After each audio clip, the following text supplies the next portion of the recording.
Janet Masase is our sign language interpreter. There was victory for both teachers and their employer in the court today when orders were issued against the strike and the transfer of union officials from the areas of their election. In his ruling, Justice Brian Ongaya directed teachers to resume work on Wednesday as conciliation talks continue between the union officials and TSC.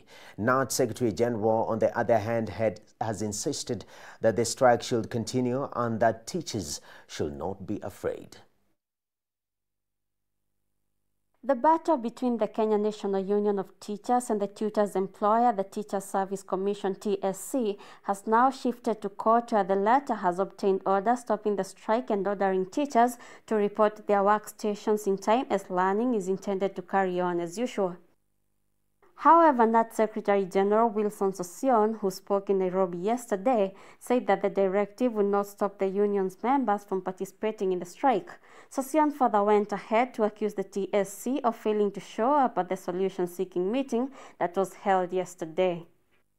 We are surprised that we've come to a meeting that has been absconded deliberately by the employer. How can conciliation bear results if the other party, the employer, is unavailable for meetings? Practical. Then whom do you engage? Whom do you negotiate with? Sossion insists that a strike will happen tomorrow and that no strike in the country happens without a court order, and thus urged teachers not to be cowed or threatened by the move to court, nor their threats of firing them, saying that they were protected.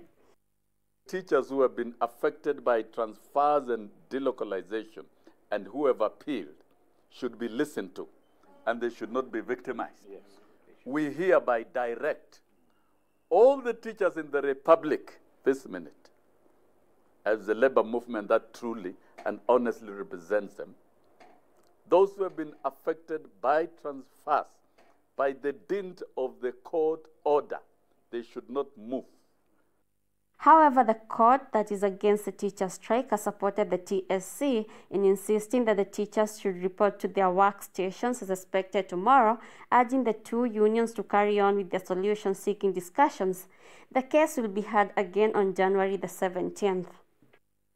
Early on Wednesday, Education Cabinet Secretary Amina Mohamed said schools will reopen on Thursday despite the threat by NAT through its Secretary General Wilson Sossion.